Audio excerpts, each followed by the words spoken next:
Otep à tous, bien-aimés frères et sœurs.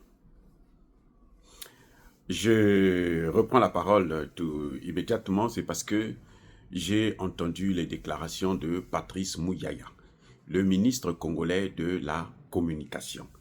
Je parle bien du Congo de la RDC, parce que c'est là-bas où le torchon brûle. Et ce torchon-là, c'est une flamme qui risque d'enflammer tout le continent africain, en commençant par la sous-région Afrique centrale et Grand Lac. Donc, quand eux, ils parlent, bon, je ne sais pas s'ils mesurent l'intensité, la portée de leurs décisions, parce qu'aujourd'hui, les décisions que prend Tshisekedi, le comportement que prend le président Tshisekedi, ça concerne tout un continent. Parce que lui, il peut sauver le continent ou il peut le noyer. Puisqu'il a toutes les cartes dans ses mains. C'est lui qui a les cartes dans ses mains. En ce net moment. L'Occident attaque l'Afrique par la RDC. En utilisant bien sûr des poupées, des jouets, comme Paul Kagame, comme Museveni, comme Ruto. D'ailleurs, je signale en passant que le candidat kenyan, Ondinga, n'a pas pu prendre la tête de la commission de l'Union africaine. Je l'ai dit dans mes vidéos, je crois que c'était lui parce que son nom a été tellement cité. Mais en fin de compte, ce n'est pas lui qui a pris la chose, c'est un Érythréen. Bon, bref. J'ai dit dans une de mes vidéos, ce matin ou hier, je disais que les Congolais, la jeunesse congolaise, doit rendre visite à Ambongo. Au lieu d'aller casser les ambassades, ça c'est leur rôle, nous le savons, et ils ont l'argent pour reconstruire, et puis ce sont eux qui nous tuent. Il faut voir aussi la responsabilité interne. Aller rendre visite à Ambongo, dans sa résidence, aux prêtres là, les mipèles là, dans leur résidence. Et même au président de la République. Quand je dis aller rendre visite, c'est-à-dire que marcher devant leur lieu, leur maison, pour que les gens sachent, pour qu'ils sachent que vous n'êtes pas content de ce qu'ils sont en train de faire. Et j'assume ça. Mais je n'ai pas dit il faut aller casser les églises, il faut aller à la présidence casser et tout. Non. Vous marchez, vous montrez que nous ne sommes pas contents. Surtout chez Ambongo. Parce qu'il faut qu'il vous explique pourquoi lui, il a pris une démarche qui est contraire à la démarche du gouvernement, la démarche officielle du président de la République, qui consiste à ne pas négocier avec les terreaux et ne pas négocier avec Paul Kagame. Et ça, c'est le droit du peuple de le faire. Monsieur Patrice Muyaya. Parce que Patrice Muyaya vous dit, non, les églises c'est sacré, les églises c'est saint, nous avons... Qui vous a dit que Dieu dort dans l'église? Avec tous les sorciers qu'il y a là, vous croyez que Dieu va venir se mêler à ces gens, ces voyous, ces bandits, ces brigands? Dieu n'est pas dans l'église, Dieu il est dans votre cœur. Quand dans la Bible on parle de la paix, c'est la paix dans le cœur. C'est pas la paix des armes. Non, c'est faux, n'interprétez pas ça. La paix des armes, si vous n'avez pas une arme, vous n'allez pas arrêter ça. Si vous n'êtes pas plus fort que l'autre, vous ne pouvez pas arrêter ça. Mais dans le cœur, là, même que vous ayez des armes ou pas, vous êtes capable d'avoir la paix dans votre cœur. Je reprends. C'est ça la spiritualité africaine. Ça, c'est pas l'heure là, c'est pas bon, c'est pas la vérité. Ils veulent changer les choses. Ils veulent dire que la paix, nous cherchons la paix, donc on va aller chercher la paix dehors. Non, la paix dont on parle dans la Bible, c'est la paix de son cœur. Parce que tu ne fais pas du mal à l'autre. Parce que tu ne vas pas négocier avec des terreaux, ceux qui sont en train de tuer tes enfants. Oh bon, il n'a pas d'enfant, puisque lui, il a opté pour le vœu de chasteté, il n'a pas d'enfant. Donc, il peut voir les enfants des autres mourir. Les Rwandais à Goma violent des bébés. Les enfants, écoutez-moi bien. Ils violent des bébés. De 1 an, 2 ans, 3 ans, 4 ans. Des bébés. De quelques mois, ils les violent. Vous voyez comment c'est horrible? Et vous pensez que les parents de ceux-là sont contents de voir en Bongo aller parler avec ceux qui ont commis ces crimes. Mais il y a un problème avec Patrice Mouyaya. Vaut mieux se taire. Vaut mieux la boucler, M. Mouyaya. Votre bouche là, vous ne pouvez pas la fermer. Mettez peut-être le scotch sur votre bouche, vous allez vous taire. Vous allez apprendre à vous taire. Au lieu de raconter toujours des bêtises. Non, je suis désolé. Nous nous battons. Combien de Congolais m'ont insulté? Parce que je soutiens le président Tshisekedi. Combien de Congolais? Si je vous ouvre ma boîte, vous allez voir. Des Congolais, des non-Congolais, des Rwandais, des ceci, ils nous... tous les jours. Mais nous, on reste fermes dans nos positions. Parce que nous savons que c'est la meilleure solution. Aujourd'hui, Tshisekedi, il ne faut pas le déstabiliser. Non, moi, je le dis ouvertement. Je le dis encore maintenant. J'ai des reproches parce qu'il commet beaucoup d'erreurs. La lenteur, un peu l'incompétence, le mauvais entourage. Il recrute mal ses experts. Je ne sais pas où est-ce qu'il va les ramasser, mais en tout cas, ce n'est pas des experts. S'ils ne font qu'échouer, ceux qui ne sont pas bons, soyons sérieux. S'ils sont bons, là, vous allez voir le résultat. Mais si vous voyez qu'ils ne font qu'échouer, c'est que le président avait mal fait ses choix. C'est une réalité. Maintenant, dire cela, c'est dire que non, je suis contre le président. Non.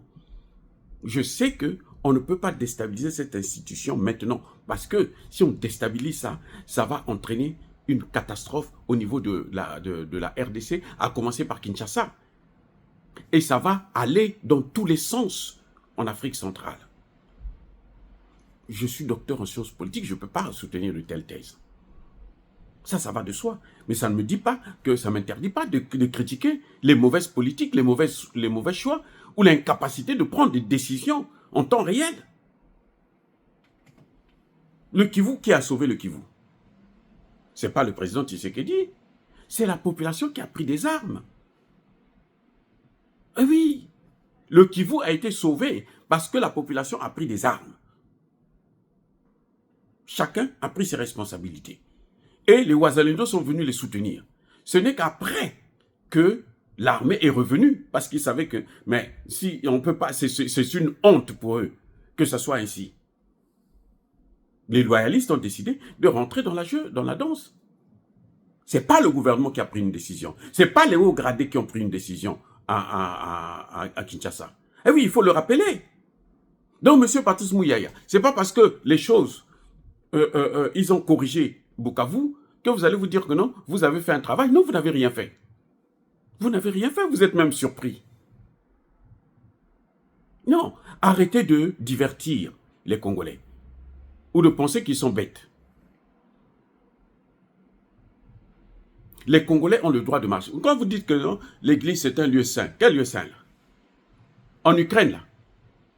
Quand ça a commencé, vous savez quoi? Zelensky a demandé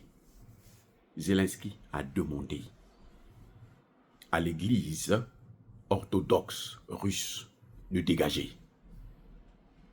On les a chassés. Vous comprenez, non? Ce n'est pas un lieu saint. À Gaza, là, à Gaza, les églises et les mosquées, vous trouvez seulement des pierres. Si c'était un lieu saint, là, le propriétaire de ces lieux-là allait agir tout de suite. C'est parce que Dieu, il n'est pas là-bas. Monsieur Bouya, si vous ne savez pas ça, Dieu, là, il est dans votre propre cœur. Donc, quand il demande la paix, là, c'est que vous ne détournez pas l'argent. Vous n'avez pas le droit d'avoir 10 femmes. Celles qui sont en France, celles qui sont en Belgique, au Canada, ainsi de suite. Et vous êtes obligé même de voler de l'argent. C'est ça. Et quand vous êtes comme ça, vous n'avez pas la paix. Pour avoir la paix, là, vous devez... Moi, quand je parle, j'ai la paix parce que je ne suis pas impliqué dans ça. Je ne soutiens pas un terroriste. Non. Je ne soutiens pas Kagame, un génocidaire. Non. Je soutiens Tshisekedi parce qu'il a pris le pouvoir et quand ça ne va pas, je dis non, monsieur le président, là, c'est pas bien. Faites plutôt ça. Voici mon conseil, c'est tout. Maintenant, vous faites ce que vous voulez, vous êtes le président. Mbongo prend une décision. Il est allé voir le président pour le lui expliquer. Pourquoi le président ne lui dit pas non, moi je ne veux pas que tu ailles les voir? Parce qu'il y a des gens qui interprètent ça comme si c'est le président lui-même qui les avait envoyés. Monsieur Mouyaya, si vous ne savez pas ça, il y a des gens qui interprètent. Nous, on comprend. Mais ce n'est pas tout le monde qui nous suit. Ce n'est pas tout le monde qui nous écoute. Il y a des gens, même si vous dites que non, ce n'est pas le président, ils vont dire, tu me mens. Ce n'est pas vrai. Il ne peut pas faire ça. Et puis il revient tranquille, il est chez lui. Le président ne l'arrête même pas. On l'interpelle même pas pour aller expliquer sa démarche. C'est ce qu'on appelle la haute trahison, monsieur Mouyaya. Ce que Mbongo a fait avec les protestants, les pasteurs, là, c'est la haute trahison. Vous venez nous faire de la leçon, non, voilà. Si vous passez casser, l'église est un lieu saint. Qui vous a dit ça, que c'est un lieu saint? Bourré de sorciers?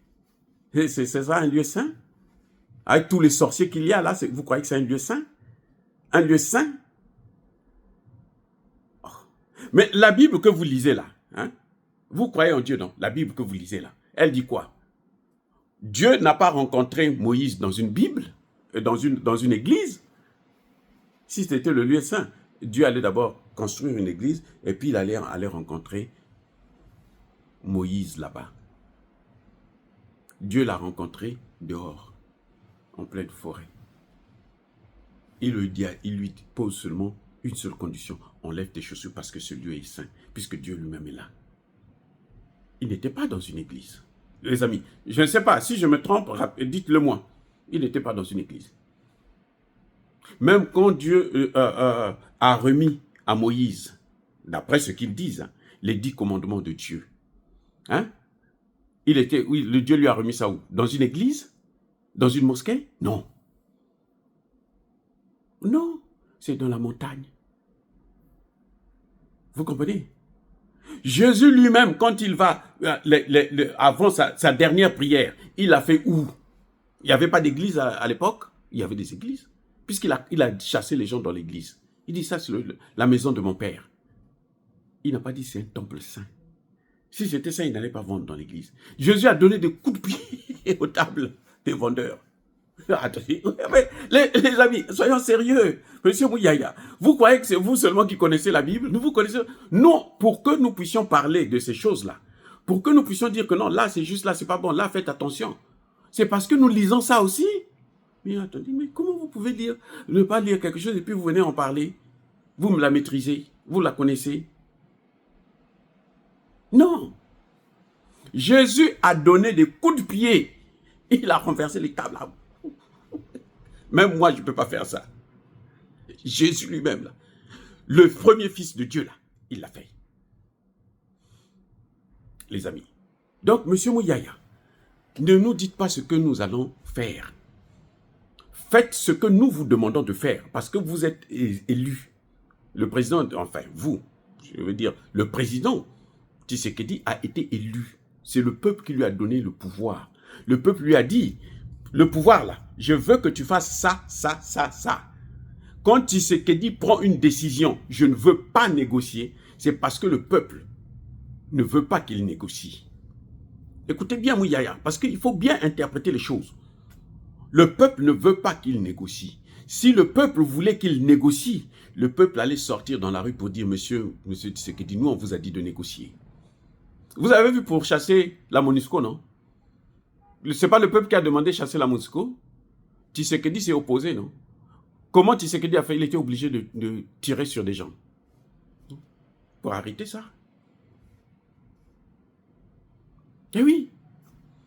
Et il y a une chose simple, monsieur Mouyaya, que vous devez comprendre. Quand vous ne prenez pas là, si vous vous engagez, quand ce voyou-là, ce politicien en soutane, quand il va revenir là, vous le prenez, vous le mettez à Makala, vous allez voir, le peuple va sortir pour vous acclamer. Je peux vous le garantir. Mais si vous laissez, parce que vous soutenez l'impunité, parce que vous avez peur, puisque vous l'appelez un homme de Dieu qui soutient les tueurs, donc qui est criminel, parce qu'en tant que complice, on est aussi criminel, bénéficient selon le droit. Demandez à Constant Moutamba, qui est magistrat. Il va vous dire, magistrat à la base bien sûr, il va vous dire que le complice et l'auteur du crime subissent la même peine. Donc ce que fait Ambongo et les pasteurs là, qui sont allés avec lui là, jusqu'à Kigali. Vous avez vu comment Kagame a fui à l'Union africaine parce que les présidents ne veulent pas de lui. Tout le monde était fâché là-bas. Les gens ne parlent pas ouvertement parce qu'ils ne veulent pas les représailles des Occidentaux. Mais tous, ils étaient contre, ils étaient fâchés là-bas. C'est pour ça qu'il a fui. Si on l'acclamait, il n'allait pas fuir. La majorité, la très grande majorité, ne voulait pas le voir. Il a fui. Parce qu'il sait qu'il est, il a mal fait. Et Ambongo veut contredire tout ça. Veut contredire tout un continent.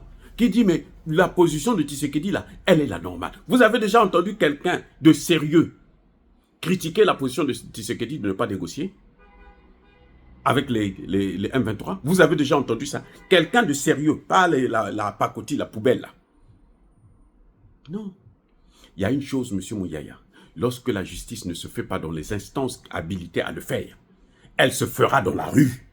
Si vous ne tirez pas les oreilles à Ambongo, la rue le fera. Même si nous, on ne le dit pas.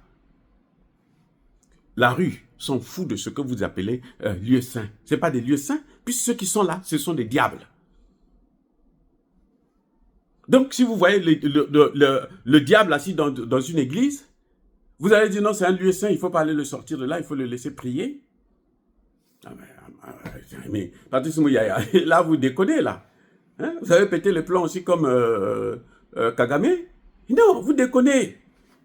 Faites votre travail. Vous allez voir que ce peuple-là va vous soutenir, va vous acclamer seulement, va vous suivre comme des moutons. Faites votre travail correctement. Arrêtez-nous cette guerre à l'Est. Voilà ce que vous avez à faire. C'est réfléchir sur comment on va faire. Dites-nous d'abord, qui avait fait en sorte que Bukavu tombe hier? Vous n'êtes même pas capable de le dénicher, de le montrer au peuple. Voilà celui qui a fait ça. Et vous voulez donner des leçons à cette jeunesse? Mais attention, parce qu'à force de protéger des criminels, mais la jeunesse peut penser que vous aussi, vous êtes des criminels, on va s'attaquer à vous. Arrêtez avec ça, arrêtez avec ça. C'est trop ridicule. C'est trop ridicule.